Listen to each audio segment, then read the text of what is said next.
Shalom. Bapak Ibu, setiap anak Tuhan itu harus punya iman yang teguh. Artinya, sekali kita mengikut Tuhan Yesus, sampai mati tetap Tuhan Yesus.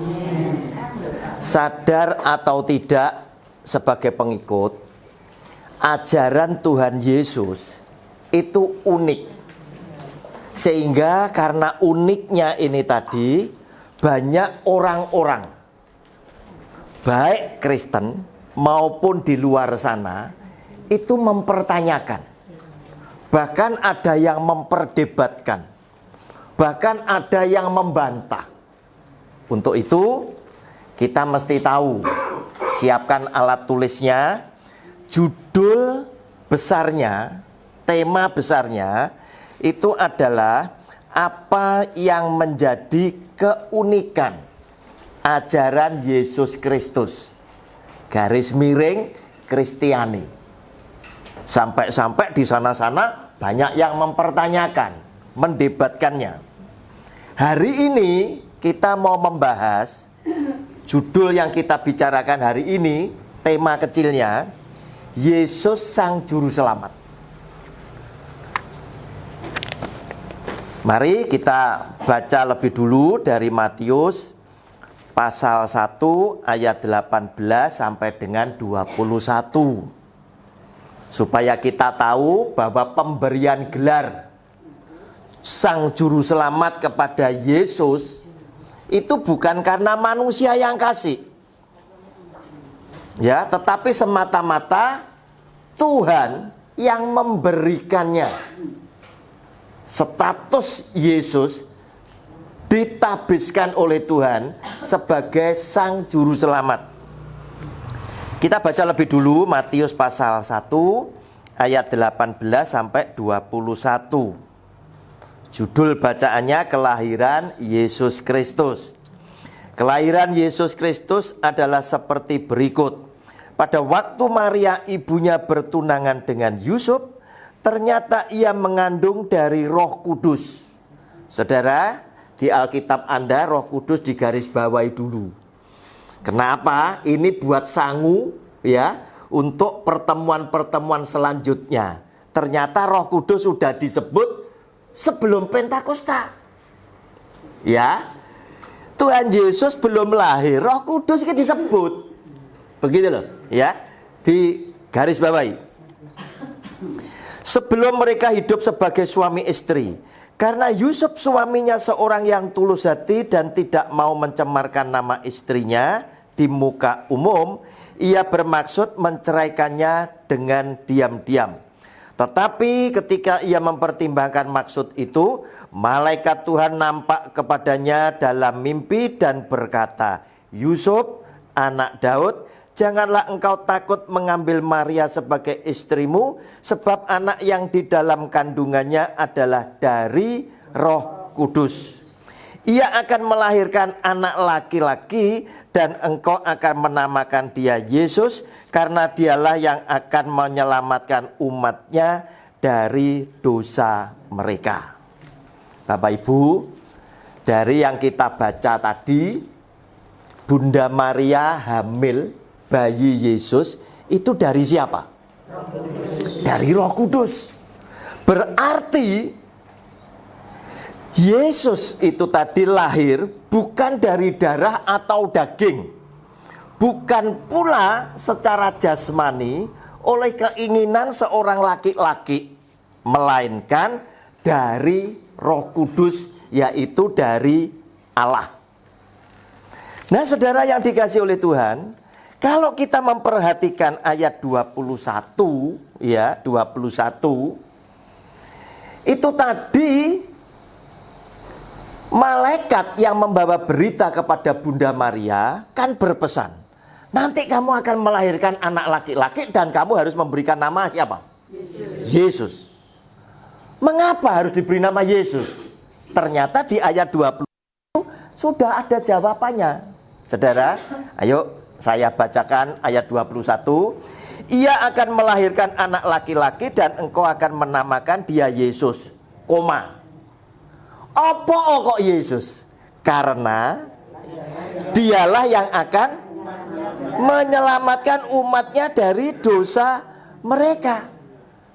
Kalimat ini langsung nunjuk sebetulnya bahwa Yesus itu juru selamat untuk umatnya, karena dia menebus dosa-dosa umatnya. Umat yang mana? Kan begitu ya. Umat yang mana? Sesungguhnya itu adalah semua umat manusia sebagai ciptaannya, karena Yesus adalah Sang Pencipta yang berkenan menjelma sebagai manusia. Nah, saudara, supaya kita semakin yakin, kita lihat juga ya, Lukas pasal 1. Saya bacakan ayat 30 sampai dengan 35. Ya. Tadi ada yang tersamar bahwa Yesus itu adalah juru selamat, ya. Tetapi nanti kita akan membaca secara jelas dalam Alkitab bahwa ternyata gelar juru selamat itu tertulis dalam kitab suci, ya. Kita lihat lebih dulu Lukas pasal 1 ayat 30 sampai 35. Kata malaikat itu kepadanya, "Jangan takut hai Maria, sebab engkau beroleh kasih karunia di hadapan Allah. Sesungguhnya engkau akan mengandung dan akan melahirkan seorang anak laki-laki, dan hendaklah engkau menamai dia Yesus." Sama ya, Injil Matius dan Injil Lukas memberikan kalimat yang sama. Nama anak laki-laki yang kau nanti lahirkan harus diberi nama Yesus. Ia akan menjadi besar dan akan disebut anak Allah yang maha tinggi, dan Tuhan Allah akan mengaruniakan kepadanya tahta Daud bapa leluhurnya, dan ia akan menjadi raja atas kaum keturunan Yakub sampai selama-lamanya, dan kerajaannya tidak akan berkesudahan.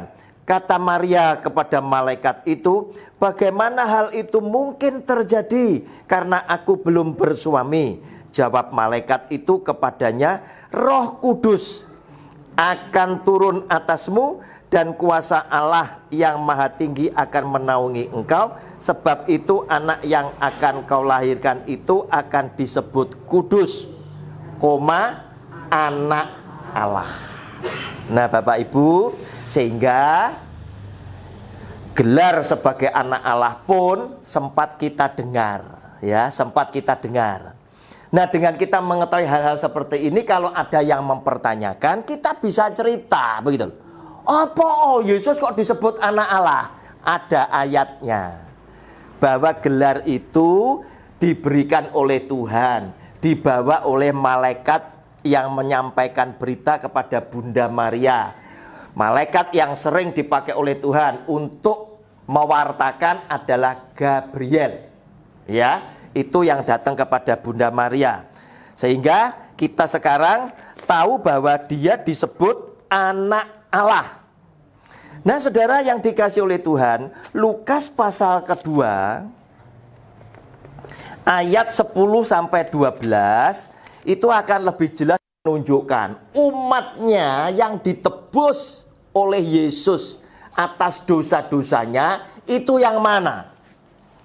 Tadi saya katakan bahwa seluruh umat manusia, karena manusia sebagai umat Yesus Kristus yang adalah Sang Juru Selamat, juga Sang Pencipta alam semesta.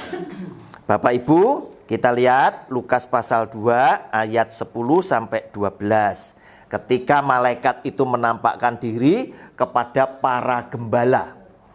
Lalu kata malaikat itu kepada mereka, "Jangan takut, sebab sesungguhnya aku memberitakan kepadamu kesukaan besar untuk" siapa?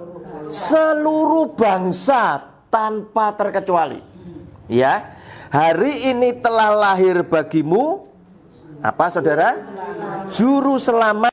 Nah, ya, yaitu Kristus, yaitu Tuhan di kota Daud, Dan inilah tanda bagimu, kamu akan menjumpai seorang bayi dibungkus dengan lampin dan terbaring di dalam palungan. Itu tandanya yang nanti oleh gembala segera bergegas mencari bayi yang dibaringkan di palungan itu di mana. Dan mereka menyaksikan sesuai dengan apa yang mereka terima, tanda-tanda tadi cocok. Ya. Nah, Bapak Ibu, berarti kita tahu sekarang gelar Yesus sebagai juru selamat yang memberikan adalah Tuhan.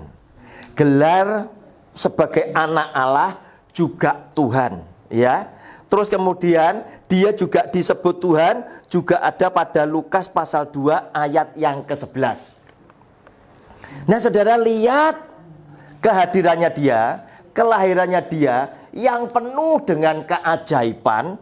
Tentunya orang sudah harus berkesimpulan bahwa Yesus bukan manusia biasa. Kok ada seorang ibu belum bersuami kemudian hamil? Nah, hamilnya oleh karena Roh Kudus. Kemudian disertai pada saat kelahirannya dengan tanda-tanda yang juga kemudian diberikan oleh malaikat kepada gembala, dan tanda-tanda tadi dibuktikan oleh gembala itu sesuai dengan berita yang mereka terima. Nah, Bapak Ibu, kemudian sekarang kita lihat di sini. Mengapa orang Kristen butuh juru selamat? Nah, ini uniknya, ya. Karena orang-orang di luar sana, dengan arti kata lain yang bukan Kristen, bukan pengikut Yesus Kristus, mereka itu demikian yakin. Karena hampir semua agama mengajarkan umatnya supaya hidup baik. Dan hidup baik, saya yakin, menjadi berkat loh untuk sesama yang lain. Kita pun hormat kepada orang yang baik. Namun ketika ditarik hidup baik itu kepada keselamatan, ternyata kita yang di sini nggak sama dengan yang di sana, nggak sama dengan yang di situ. Di sana, di situ nggak butuh juru selamat, tetapi Yesus Kristus Tuhan lewat kitab suci ini memberikan petunjuk buat saudara dan saya bahwa untuk kita bisa selamat dalam hidup kekal, mendapatkan surga, kita itu tidak cukup bisa hidup baik saja kemudian kita bisa selamat. Walaupun hidup baik juga tetap wajib kita lakukan, tetapi kita memerlukan seorang juru selamat untuk supaya apa? Membawa kita kepada hidup yang kekal. Nah, Saudara, ini mulai terjadi gesekan dengan saudara-saudara kita lain yang di luar Kristen. Mereka begitu yakin, ya, percaya diri, pede banget. Wes pokoknya aku berbuat baik, surga tak cekel. Nah, orang Kristen tidak seperti itu. Kita butuh juru selamat. Kemudian kita mengucap terima kasih karena kita diselamatkan dengan kita berbuat baik. Karena apa? Saya sudah diselamatkan.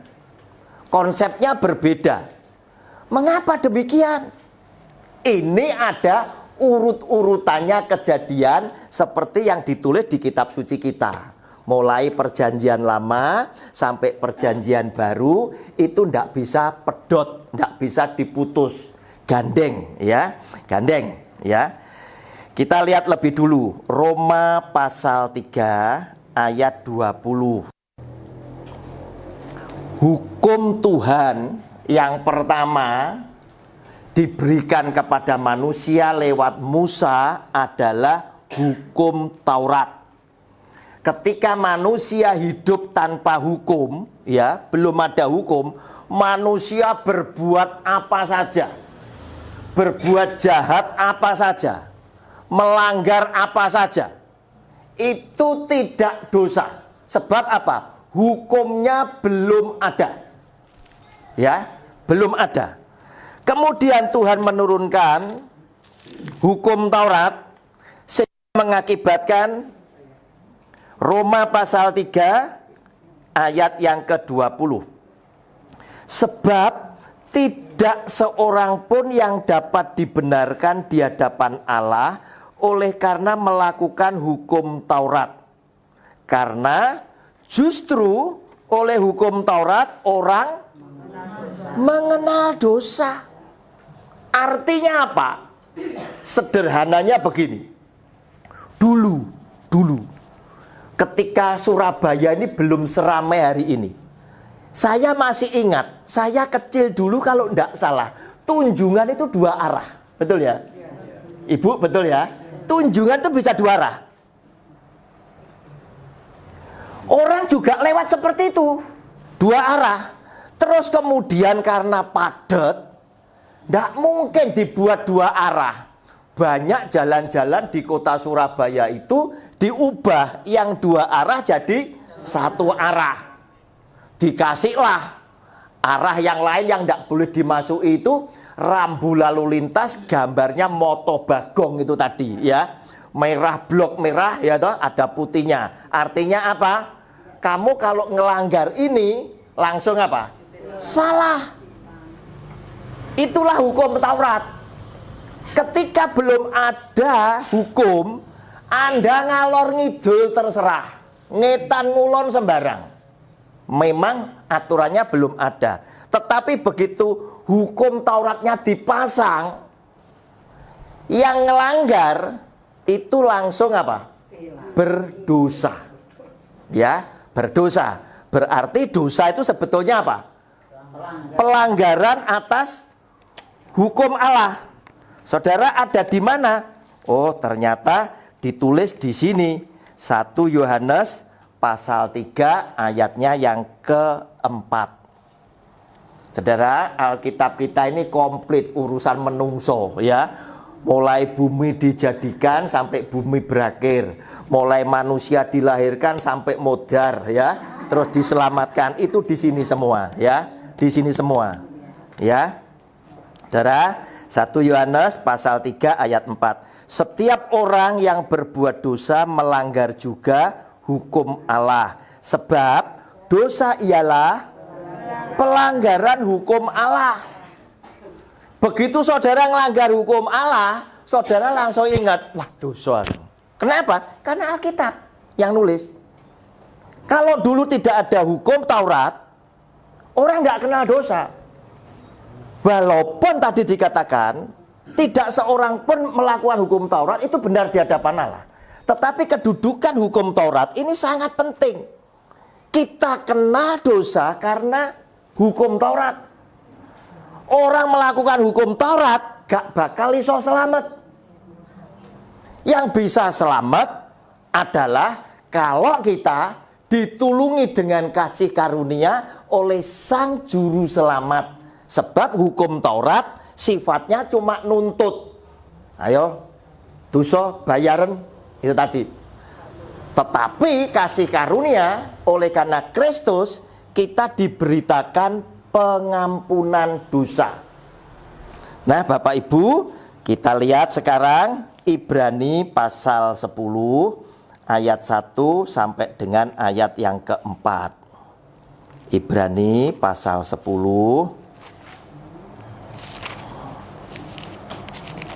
ayat 1 sampai dengan ayat yang keempat. Judulnya di situ persembahan yang sempurna, ya. Pengaruh hukum Taurat telah menjadikan banyak masyarakat, ya, semua umat ciptaan yang sadar bahwa dirinya itu berdosa, dirinya tetap butuh pengampunan, ya. Maka sampai hari ini banyak saudara-saudara kita yang bukan pengikut Yesus Kristus, yang bukan Kristiani. Setiap tahun bawa domba, ya, bawa lembu, bawa binatang-binatang untuk dipersembahkan, mohon supaya dirinya, sak keluarga diampuni dosanya. Itu diulang bertahun-tahun. Alkitab kita menulis ya. Ibrani 10 ayat 1 sampai dengan 4. Di dalam hukum Taurat hanya terdapat bayangan saja dari keselamatan yang akan datang. Hukum Taurat cuma bayangan, bukan yang hakikat, bukan yang sesungguhnya. Karena itu saya selalu ingin ingatkan teman-teman pendeta, relasi kerja saya di ladang yang sama. Bro, jangan ngajar jemaat melakukan hukum Taurat, keliru. Itu bayangane, wes lewat. Begitu loh saudara. Yang hakikat sudah datang. Iman itu Yesus Kristus Tuhan sudah datang. Bayangannya sudah tidak perlu diikuti, tetapi tidak perlu ditinggalkan. Karena apa? Ada manfaatnya. Gara-gara hukum Taurat sampean jadi ngerti dosa. Ya, gara-gara hukum Taurat Anda akan menjadi anak Tuhan Yesus yang semakin mengasihi Kristus. Sebab hukum Taurat itu loh Tuhan, itu nuntut aku, tapi sampean bebasnya teko tuntutan. Tuntutan sampean bayar, begitu loh. Paham ya? Nah, lanjut. Dan bukan hakikat dari keselamatan itu sendiri. Karena itu dengan korban yang sama, yang setiap tahun terus-menerus dipersembahkan, hukum Taurat tidak mungkin menyempurnakan mereka yang datang mengambil bagian di dalamnya. Tahun ini bawa lembu, ya tahun ngarep teko maneh nggo lembu, ya begitu ya maksudnya. Sebab jika hal itu mungkin, pasti orang tidak mempersembahkan korban lagi. Gara-gara tidak mungkin, setiap tahun harus diulang terus. Sebab mereka yang melakukan ibadah itu tidak sadar lagi akan dosa setelah disucikan sekali untuk selama-lamanya. Tetapi justru oleh korban-korban itu setiap tahun orang diperingatkan akan adanya dosa. Nek sampean gak ngei persembahan lagi, dosamu urung ilang loh. Nah ya, diingatkan terus ya, yang pelaku hukum Taurat. Nah sekarang ayat keempat. Sebab tidak mungkin darah lembu jantan atau darah domba jantan menghapuskan dosa. Nah Yesus Kristus Tuhan disebut apa? Anak domba Allah yang tidak bercacat dan tidak bercela. Ya, dia menebus dosa saudara dan saya di mana? Di atas kayu salib. Sekali dia persembahkan, selesai. Untuk orang yang percaya kepada dia, yaitu jelas pengikut Yesus Kristus, selesai. Sehingga kita tidak perlu melakukan persembahan seperti mereka-mereka yang tidak mengenal Kristus. Untuk itulah kita butuh sang juru selamat. Mengapa kita butuh juru selamat? Manusia itu gampang berbuat dosa. Contoh, hari ini kita melakukan kebaikan, ibadah bersama-sama. Ya, ibadah bersama-sama. Mungkin masih dalam ruangan yang sama, ibadah sudah selesai. Kita bisa loh, akhirnya tidak senang sama teman yang lain yang juga ibadah di sini.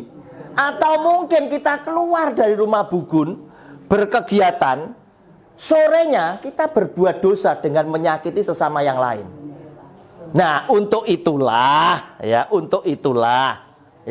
karena kita tidak mampu jadi orang yang betul-betul suci, karena Alkitab bilang semua manusia telah kehilangan kemuliaan Allah, semua orang telah berdosa. Maka Yesus yang adalah Tuhan itu memberkati saudara dengan saya dengan kasih karunia, yaitu maklum akan adanya kita yang gampang berbuat dosa.